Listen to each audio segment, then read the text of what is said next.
La Crique de l'Aube a le plaisir de vous présenter l'ACNI, le siège, Middle. Il poursuivait cette histoire ainsi, Abbé Silver. Siège de la tour Roland en l'an de grâce 1473. Récit de messire Robert Middle de Nivelles, seigneur de Villers-la-Ville, conducteur de la 2e compagnie d'ordonnance bourguignonne et chevalier au Griffon. Je me levai de bonne heure. Ainsi je pus admirer le château de Motte de l'ACNI dans l'aurore de ce 2e jour. La tour principale se dressait tel un immense menhir, auréolé des flammes du matin naissant. Se tenant sur sa butte défiant le monde des hommes et les éléments envoyés par les dieux, symbole de l'orgueil des seigneurs de cette terre misérable du Nord. Tout autour, une douve doublée d'une palissade protégeait cette grosse demoiselle faite de pierre et de bois. Un seul chemin traversant la douve via un pont permettant d'y accéder. Ainsi se dressait devant moi le château de l'ACNI. Le camp commençait à s'agiter. Il faut dire que la soirée ayant été particulièrement arrosée, les esprits étaient plus qu'embrumés dans ce matin naissant. J'ai toujours trouvé curieux de voir comment des soldats, à la veille d'une attaque, sont capables d'une jovialité extrême. C'est sans doute l'incertitude de leur sort qui les pousse à boire plus que de raison. En ce qui me concerne, j'avais passé la soirée en compagnie des écorcheurs de la Semois à imaginer 1001 façons de prendre cette fichue tour, pensant mon épaule droite malmenée, au cours de la bataille par la hache d'un Lorrain aussi haut que large, tout en gardant un œil sur Judicaël en train de plumer la taverne entière au 421. Les gardes veillant au grain et l'ennemi ne semblant pas vouloir faire de sortie nocturne, nous avons pu nous adonner à notre vie sans inquiétude. « Messire, il est encore tôt », me dit Judicaël, sortant de la tente en bâillant. « Certes, mais si j'avais été en charge de la défense de ce château, c'est précisément maintenant que j'aurais attaqué. Il ne semble pas pressé d'en découdre, en effet. Nous verrons bien ce que messire André a prévu. Et si Dieu veut, nous rentrerons chez nous demain chargés d'or. Ou entre 4 planches, ricana Judy. Pour toi, une table suffira, Gredin. Quel a été le butin de ta soirée ? Oh, quelques pièces par-ci, par-là, et beaucoup de verres de picrate. Et la gueuse au coin d'une meule de foin ? Même pas, messire. Les filles d'ici se méfient des étrangers. Peut-on les en blâmer ? Au moins il n'y a pas eu de bagarre. Prépare les armes et fais déjà tes bagages. Il se pourrait que nous devions lever le camp rapidement. Une mauvaise intuition, messire ? Une précaution. Nous attendîmes jusqu'au début de l'après-midi pour regrouper les troupes en vue de l'assaut de la butte, laissant à l'ennemi tout le temps de se préparer. Quand enfin le seigneur André répartit les troupes, le soleil commençait déjà à descendre. Le gros des forces devait passer par le pont principal et attaquer l'entrée défendue par des lanciers et des archers. Les sapeurs devaient contourner la butte par la gauche et tenter de percer les défenses avec leurs grappins. Enfin, messire Arnaud de Thé, avec ses hommes du nord, tenterait d'escalader l'arrière de la butte pour prendre tout ce petit monde à revers. Pour ce faire, ils avaient décidé d'alléger considérablement leurs armures. Le tout appuyé par un trébuchet capturé la veille.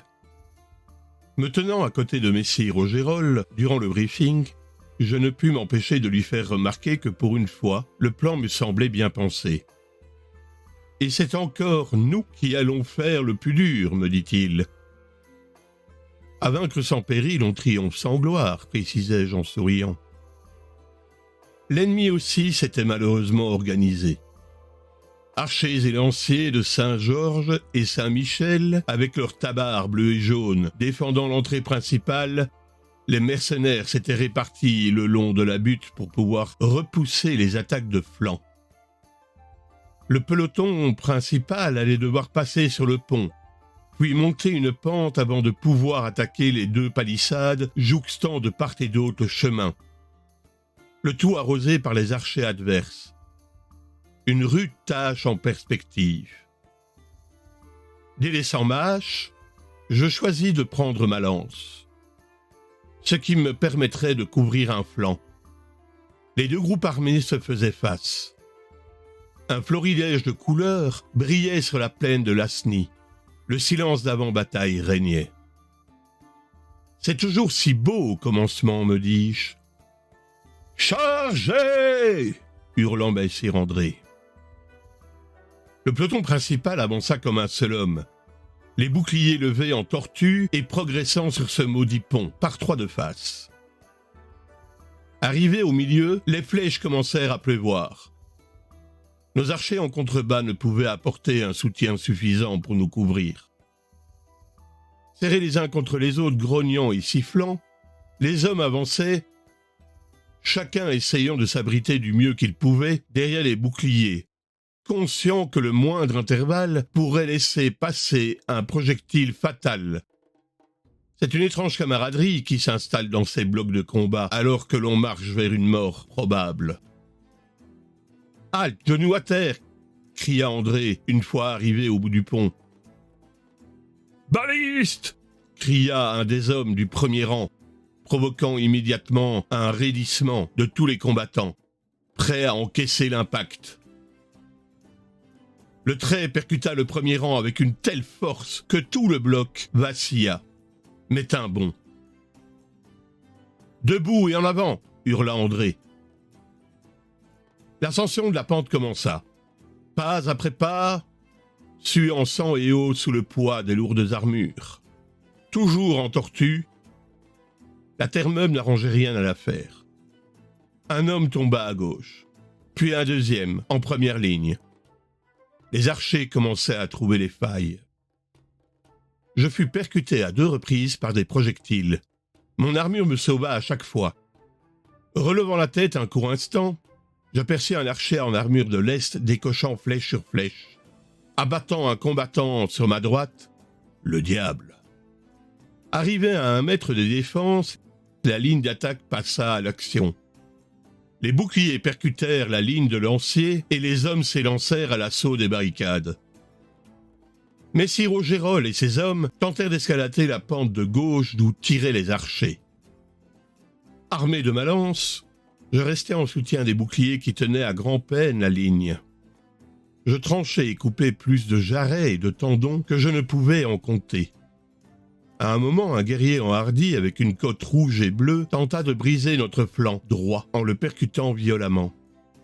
Le renvoyant à terre d'un coup d'épaule, je lui transperçai la panse en jurant. Les corps commençaient à s'amonceler dans la passe, sans qu'aucun camp ne puisse prendre l'avantage. « On recule ! Replie !» hurla André. « Poutre Dieu ! On allait les avoir, grogna un chevalier. Un pas après l'autre, je reculai face à l'ennemi, comme me l'avait appris maître Johann de Namur des années auparavant. Le vieux soldat que mon père avait engagé pour nous enseigner l'usage des armes à mes frères et à moi. Plusieurs flèches vinrent encore percuter mon armure, et je revis le petit archer sourire du haut de sa barricade. À l'abri derrière la palissade d'enceinte, nous pûmes enfin souffler. « Messire, vous allez bien ?» me demanda Judicaël en me tendant un gobelet d'eau. « Je vais, mon brave. Fais-moi penser à mettre un cierge à Saint-Jude, patron des causes perdues. » J'engloutis un 2e gobelet d'eau avant de lâcher un rot sonore. J'espère que les sapeurs ont eu plus de chance que nous. « Pas vraiment, monseigneur. Ils n'ont pu atteindre la barrière à cause des archers. Et messire de Tay, ces hommes. Encore pire, les mercenaires les ont interceptés à mi-chemin de la pente. Ils ont dû se replier avant d'être taillés en pièces. Bon, en somme, on s'est fait poutrer. Ça résume bien la situation, en effet, monseigneur. » Johann de Gérol s'approcha de moi. « Comment vont tes hommes » lui demandai-je. « 2 blessés, Mais on s'en sort pas trop mal, comparé aux autres. Ce sont ces maudits archers qui nous mettent en pièces. Si au moins nos propres archers pouvaient nous couvrir. La bonne nouvelle, c'est qu'on a fait beaucoup de dégâts en face.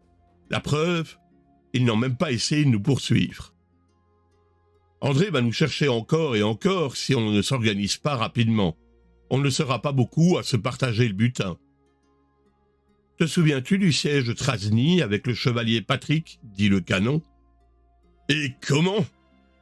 Ah, tu penses à la couverture des archers en peloton? De fait, on pourrait faire de même. Bonne idée. Je vais voir avec Ozzy et les écorcheurs. Prenant le temps de regarder les 2 barricades qui défendaient l'accès, j'eus une idée. Judicaël, aurais-tu vu l'archevêque? Ce vieux malsain? Il doit être en train de piller les morts. Certes, j'aimerais le voir de suite. Oui, messire. Quelques minutes plus tard, Judy revint avec un individu de grande taille et stature, au visage rond. Il avait une forte calvitie, ce qui lui avait valu le surnom d'archevêque. « Messire Middle, que puis-je pour vous ?» dit-il avec emphase. « Pourrais-tu me prêter 2 de tes meilleurs lanciers ?»« Ça dépend. Qu'est-ce que tu vas nous payer ?»« Moi, rien. Mais messire André sera sûrement plus généreux avec ceux qui auront fait preuve de courage pour prendre ce château. » Qu'avez-vous à l'esprit, messire? Nous allons attaquer en 2 blocs.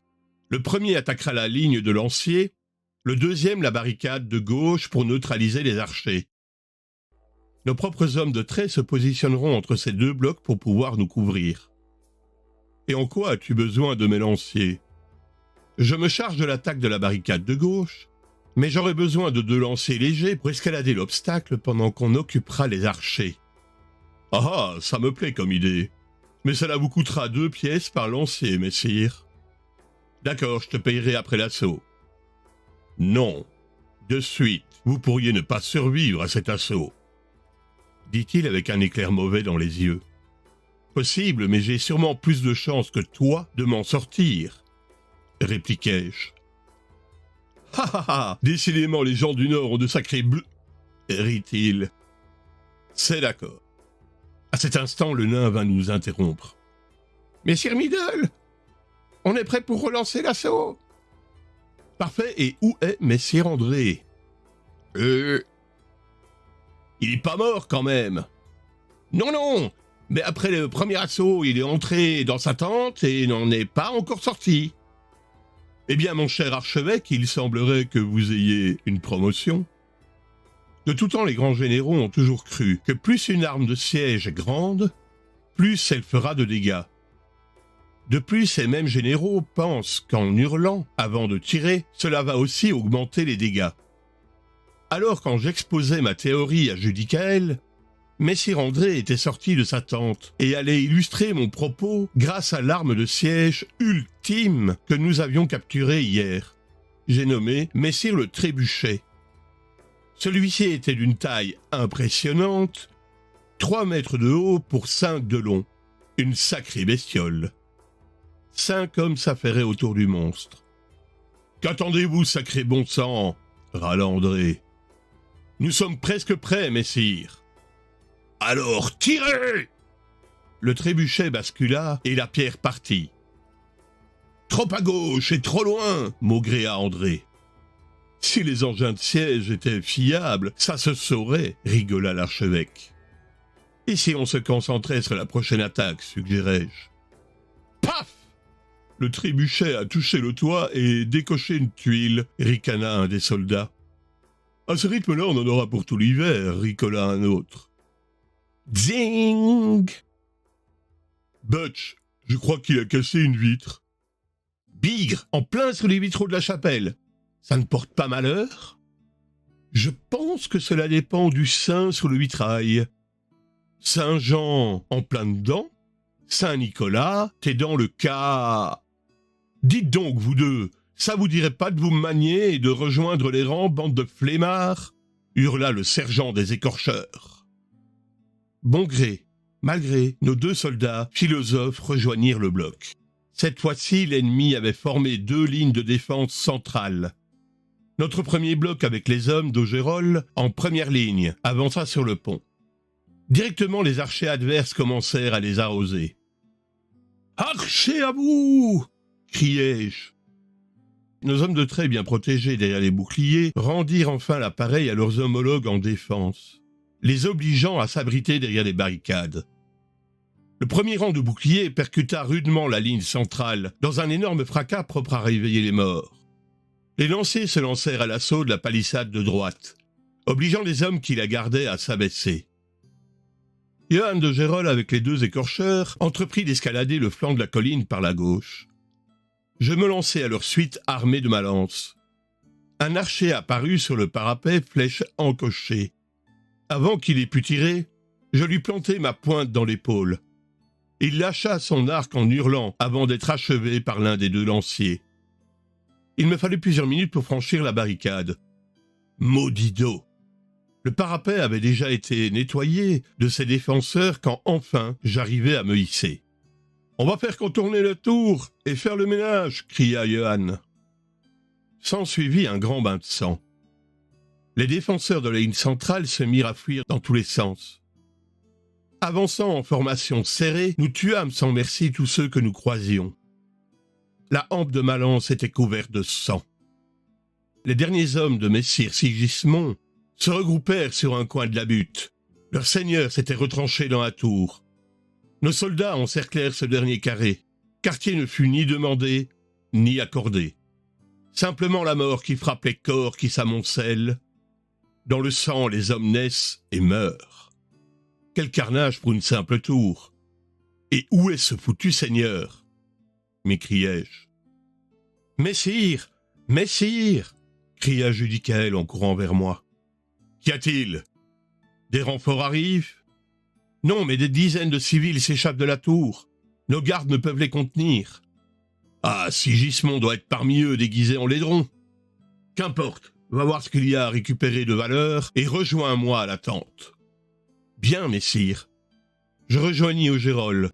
« Comment vont tes gars? »« Un mort et 3 blessés, foutu archer, » me répondit Johann. « La cupidité a un prix. Il semblerait. J'ai envoyé nos pages récupérer le butin dans la tour. Je viens de faire pareil. Ce n'est point affaire de gentilhomme. » J'enlevai la cotte d'armes qu'il m'avait prêtée le jour précédent. « Elle est un peu déchirée, désolé, lui dis-je, en tendant le bout de tissu rouge au lion jaune. « Ça fera des souvenirs, me dit-il. » Cette fois, il souriait franchement. « Que Dieu te garde. Toi aussi, adieu. » Je saluai ces hommes et m'en retournai vers ma tente. Des bruits de bagarre s'échappaient de la tour, les pages devaient s'en donner à cœur joie. Je partis sans me retourner, marchant entre les corps. Pas de regrets, pas de larmes, pas de pardon. Nous sommes des guerriers. Nous faisons ce pourquoi nous sommes venus au moment venu. Nous nous battons avec force et vigilance.